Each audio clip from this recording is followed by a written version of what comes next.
Yo, what's going on, Headliner Nation? Kyle here with the Fantasy Headliners, and it is time for Mock Draft 4.0, baby. Oh my gosh, the 29th. It is coming quickly. We're not going to have a whole lot of mock drafts left before the actual NFL draft gets here, and we'll be live right here on YouTube, the 29th, breaking down the first round for you. So make sure that you set the reminder and you show up here and watch us alongside the NFL draft as we give you a breakdown on our first live show of 2021 and discuss where all the draft picks land in the first round. Now, my mock draft 4.0, if you've been here for a while, you know I like to play out different scenarios. Every mock I've done this year is a little bit different.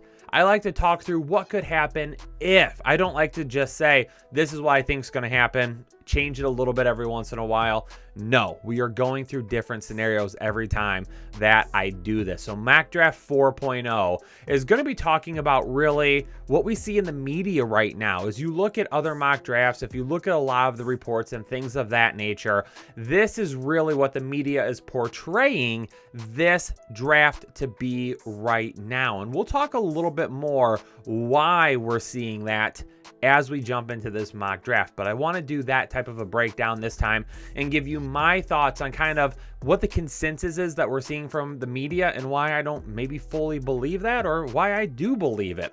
But if you're looking for a bigger breakdown, a better, more in-depth breakdown on every single one of these players, make sure you're subscribing to our other YouTube channel, Headliner U, College Football 101. We've got some awesome breakdown, in-depth scouting reports over on that channel. So if you're new here, make sure you subscribe and like this video. And then also, if you haven't done it yet, head to Headliner U after this video is done. There's a link down in the description and make sure you subscribe over there. But ladies and gentlemen, enough is enough. Let's roll into it. Taylor, my man, throw it up on the screen. Let's jump into it. Pick number 1. Trevor Lawrence to the Jacksonville Jaguars. That's not going to change, all right? That's not changing anytime soon. Same as Zach Wilson. I firmly believe that everything that we see about those two will still happen. Now, there's been a couple of things out there about, hey, you know what? What about, what about Justin Fields going number 1 overall? There is a little bit of a connection there. There is. I don't think it's going to happen, but I wouldn't be shocked if something crazy like that did happen and everyone's like, whoa, what? No, Trevor Lawrence will be the guy, but it's the NFL draft. Anything can happen. Zach Wilson still thinking going to the Jets, even more cemented now that Sam Darnold is out of town. Now, at 1.03, Mac Jones is kind of the overall consensus there right now. There's a few of us that are still holding out hope that it is Justin Fields that goes here at number 3. But keep in mind, the Mac Jones to San Francisco rumors didn't start until Kyle Shanahan went to Mac Jones's pro day and not Justin Fields' pro day. But there was this whole narrative about, oh, well, they're going to Mac Jones because they want Mac Jones. And then it comes out a few days later that San Francisco's leaning towards Mac Jones. San Francisco never said that. San Francisco never told anyone that they're going Mac Jones. That never happened. Listen, the decision to move up to 3 and get somebody happened before the pro day. It's not like they went to this pro day and they're like, oh, we're going Mac Jones. The reason Kyle Shanahan didn't go to Justin Fields' pro day is because he's worked personally one-on-one with Justin Fields multiple times in the past. Fields has attended and been a big part of several camps that Kyle Shanahan has been in, and Shanahan has had the chance to work with Justin Fields. He knows Justin Fields. He didn't need to see him. They needed to go see Mac Jones. So that is why I've got him here at 1.03, because really that's what we're hearing is being the sexy pick right now. That's what people are talking about. Mac Jones going here. Kyle Pitts to the Atlanta Falcons. Now, I don't love this pick, okay? I don't love this pick because I don't think Kyle Pitts goes into Atlanta and becomes the beast of a tight end that we think that he could be right away, because he's got 2 clear-cut wide receiver 1 type players in front of him. And if they go to running 2 tight end sets, he's going to have to be on the field with another tight end. Give me Kyle Pitts in an offense where he's on the field by himself at tight end or playing out in the slot a little bit. Now, let me tell you all something, because you keep hopping into the comments down below and trying to explain to me about how Kyle Pitts is a generational talent. I'm not doubting that. You're trying to tell me about how Kyle Pitts is such a great tight end. I know he is, and he will be. You're also trying to say Kyle Pitts isn't only a tight end, he's a wide receiver. No, he's not, ladies and gentlemen. Kyle Pitts is not a wide receiver, and he will not be a wide receiver. He is not a guy that can move to the outside and win one-on-one against the top cornerbacks in the league, okay? I'm going to do a video breakdown over on Patreon on why that is. From a physical standpoint, his attributes, yes, he is built like some of the better wide receivers in the NFL. But there's some mechanical things happening with him that will not allow him to win outside on a regular basis. Now, can he from time to time? Yes, in certain sets. Can he win from the slot? Yes, in certain sets, but he is a tight end. Move him all over the field, do some different things with him. That's why he was so good at Florida, because he was such a mismatch being a tight end, going out of the slot, all of those things. You move him to the outside, which wouldn't happen here, but if you move him to the outside, he's not going to be able to be as successful as he could be if he played more towards the tight end position or in the slot. Right now, it really sounds like a lot of people feel like Atlanta is going to take him. They want another playmaker. Hayden Hurst didn't work out that great for them last year. I still think that, hey, that's the first year on the offense. That happens sometimes with tight ends. Kyle Pitts going here, though, not my favorite pick, but that's kind of what we're hearing and what the general consensus is right now of that happening.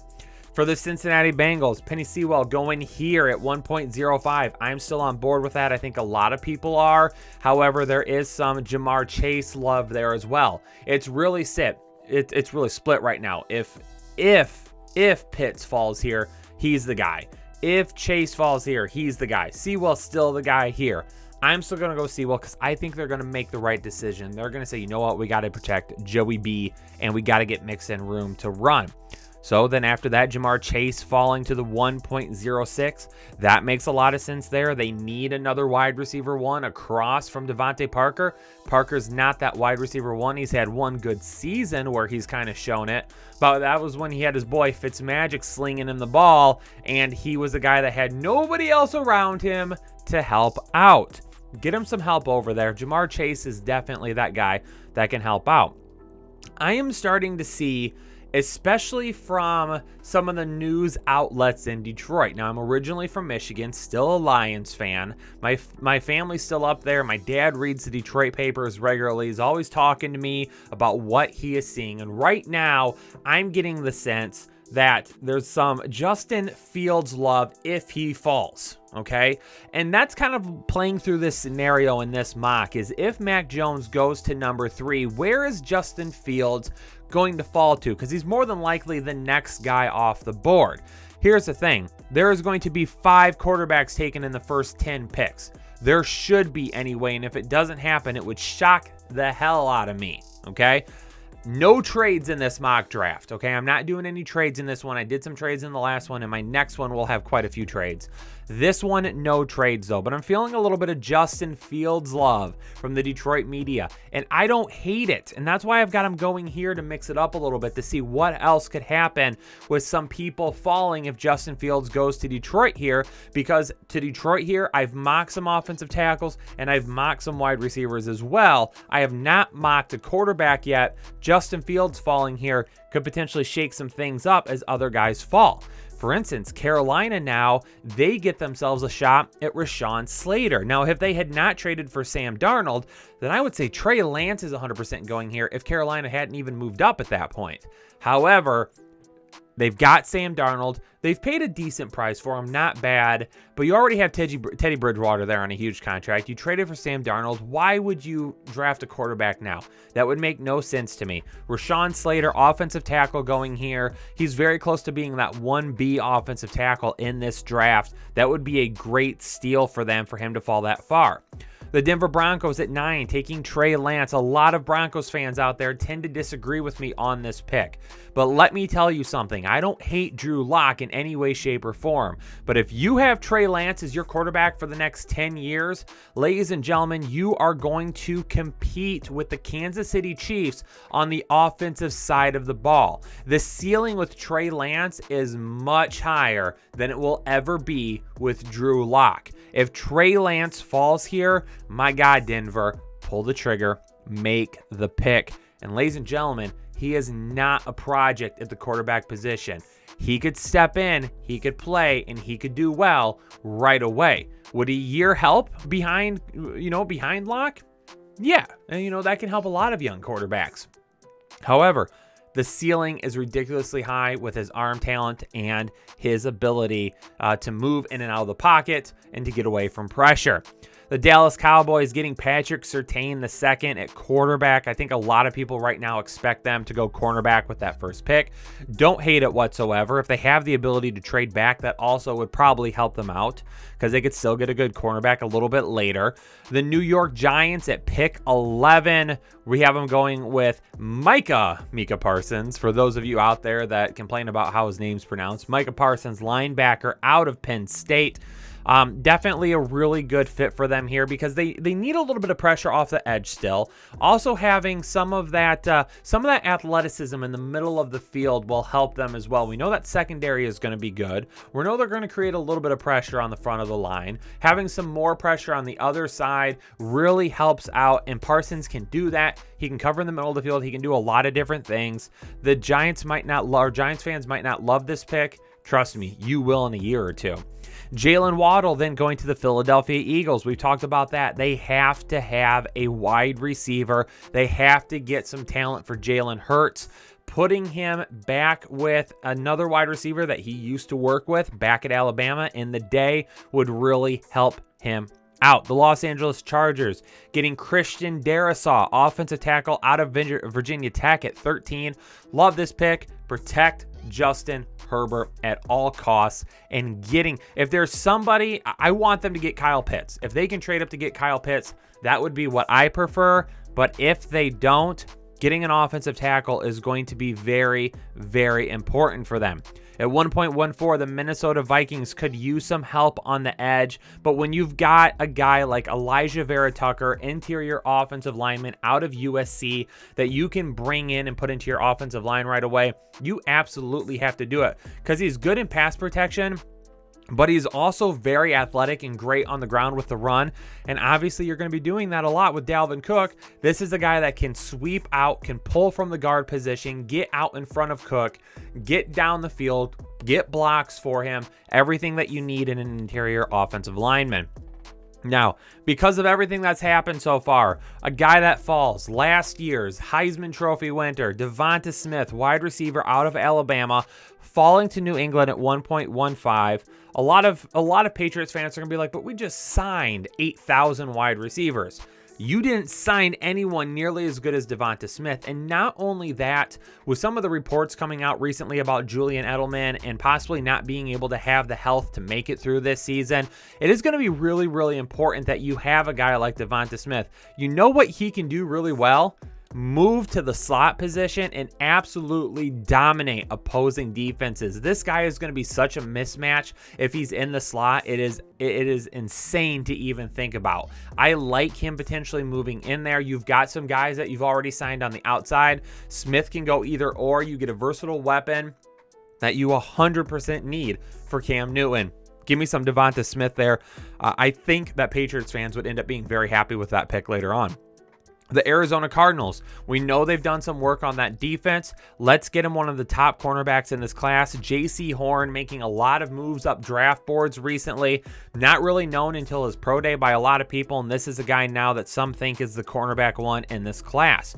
The Las Vegas Raiders, you need to get athletic on defense, okay? You've got to be able to cover a lot of the field. And Jeremiah Owusu-Koramoah, JOK as I refer to him, out of Notre Dame is exactly what you need. This guy is an absolute beast at the linebacker position.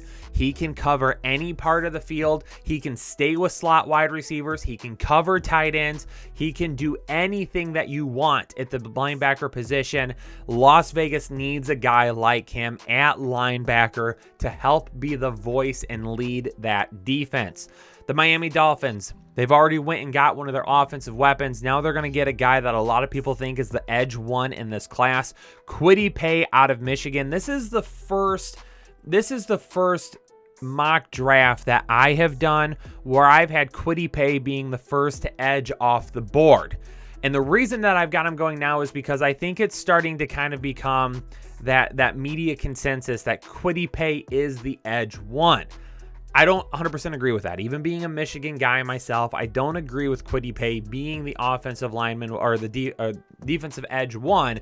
However, I don't hate this for Miami. He's an athletic guy. He's got a lot of really good tools. He's going to have to grow in some of the techniques that he uses if he's really going to become a true dominant type pass rusher. But the Miami Dolphins, he is a guy that would fit into that scheme well, and he's a guy that could grow very quickly. And if he does, a pick here at 1.18 is going to be an absolute steal for them. The Washington football team, they have a lot of guys that can rush the quarterback. We know that, right? They can get in the backfield. They can get after the QB. One thing that they need is they need a solid linebacker that can stay back and motor all over the field. That's what they need for those screen passes, for those dump offs, those short routes over the middle of the field, those slants, things of that nature.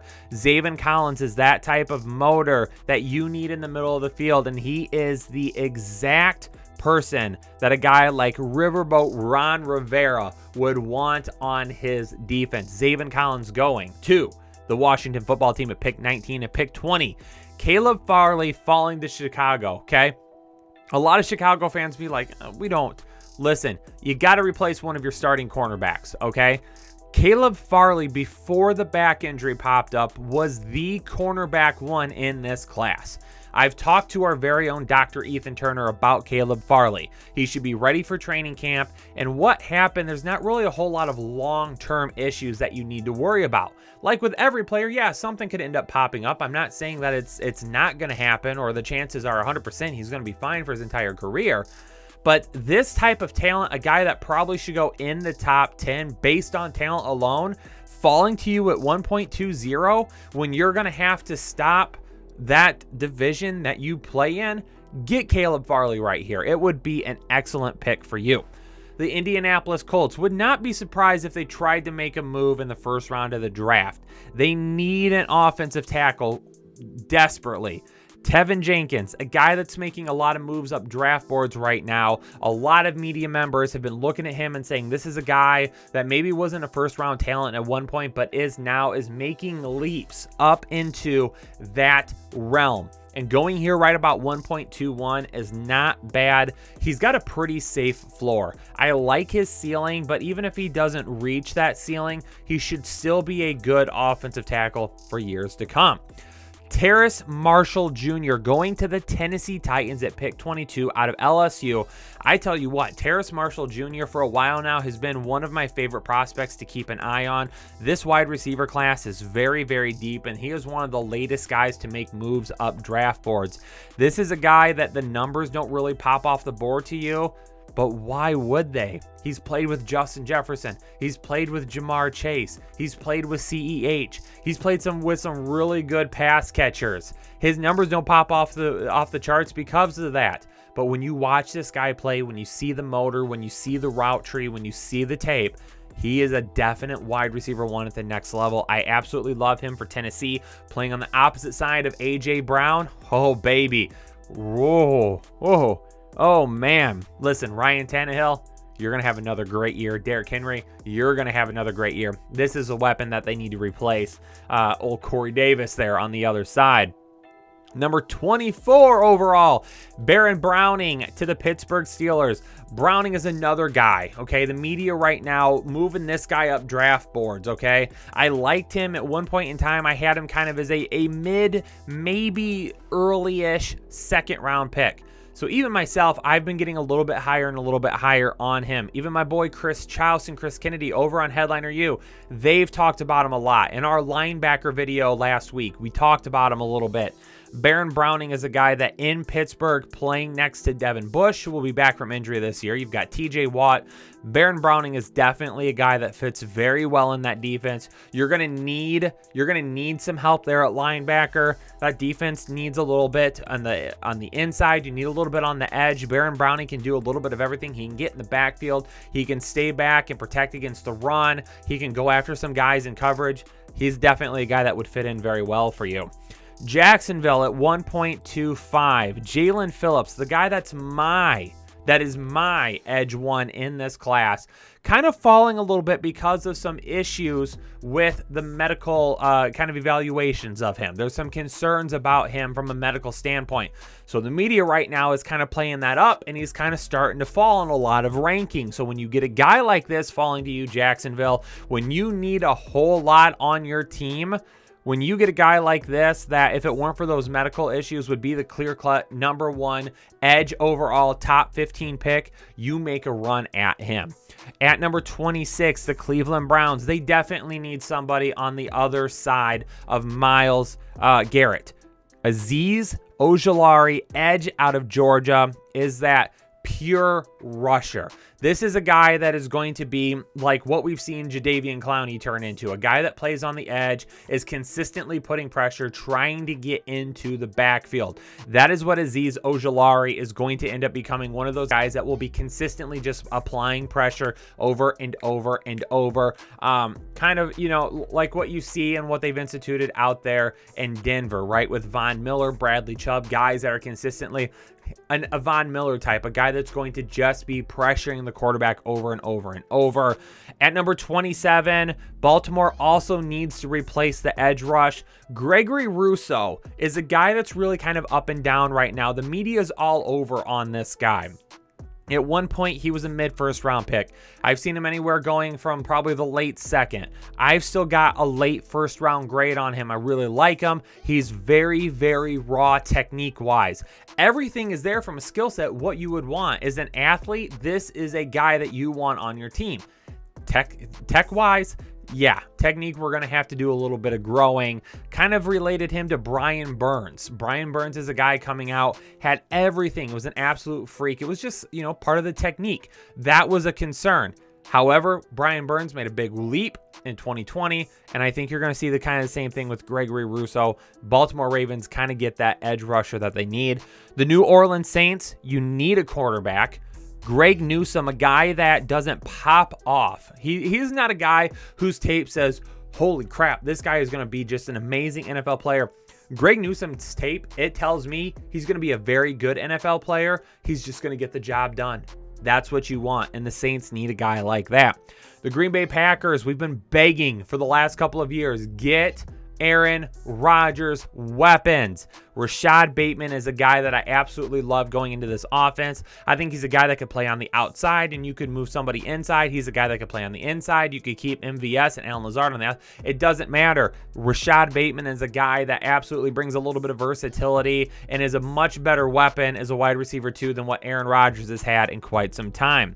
Asante Samuel Jr. out of Florida State, a guy, another one that's making a lot of climb up in the media right now. Asante Samuel Jr. was a guy that maybe was like a late second round pick, early third round pick at one time, that is now being talked about as one of the top cornerbacks in this draft, and a lot of media outlets have him in the first round. I agree with that. I've liked Asante Samuel Jr. for a while. Another guy at the cornerback position that maybe won't be spectacular throughout their career, but will be good. He's going to get the job done, and sometimes that's just what you need. Going to the Bills at pick 30. Pick 31, the Kansas City Chiefs taking Dylan Rondunes, offensive tackle out of North Dakota State. My favorite name to say in this draft. Dylan Rondunes is a guy that's going to be able to play tackle or play inside a guard. Can do either or. It's very flexible. And Kansas City is going to need to replace some offensive linemen, okay? I mean, they've changed everything. For a team that just gave a crap load of money to Patrick Mahomes, you really didn't do the offensive line justice this year. I'm a little bit worried because of that. Dylan Rondunes is a guy that is amazing on the ground at the point of attack. He is a physical, just grit your teeth, knock you around, run game protector, but he's going to be able to protect in the passing game as well. He can do either or. This is a great fit here for Dylan Rondunes. And to finish off the first round, the defending Super Bowl champion Tampa Bay Buccaneers that have one of the most loaded rosters in all of football can get a little bit better on the interior defensive line with Christian Barmore. He's going to just plug up the middle of the offensive line. He's not going to have any holes there. You are not going to be able to run between the tackles very well with Christian Barmore on the other side of the football. This is a great pick for Tampa Bay to close out the first round. And there you have it, ladies and gentlemen. My mock draft 4.0 is in the books. There you have it. Now listen, there's going to be some of you that don't agree with the mock, and that is fine. But if you just comment below and tell me how stupid the mock is, honestly, your comments just is stupid, all right? Listen, give me a little bit of reasoning. Give me a little bit of reasoning. What research have you done, Mr. I think your mock draft sucks? Tell me. Tell me. Because if you don't, I'm just going to say something snarky and sarcastic back at you. You're going to get your feelings hurt because that's not how YouTube personalities are supposed to be. And I don't really care because, hey, if you're not going to bring a little bit of something to me after I just spent a half hour breaking down this to you, there's really no point in me having a conversation. So if you do disagree, I want to know, but tell me why. Bring a little bit of research that you've done. Have you watched tape? What have you done to come to the conclusion that you don't like a pick that I had in my mock draft? Let me know in the comments. I'll be glad to have a convo with you at that point. But if you're new here, hit that subscribe button. If you're a part of Headliner Nation already, thank you. Appreciate all of you. Hit that like button as well as you appreciate the content. And don't forget, head to Headliner U. We're giving away a signed Najee Harris football. Head over there, subscribe, and figure out how to win it. Ladies and gentlemen, I'm going to get out of here. Thanks so much for tuning in to this episode of the Fantasy Headliner. Stay safe, stay healthy. I'll catch you all on the next one.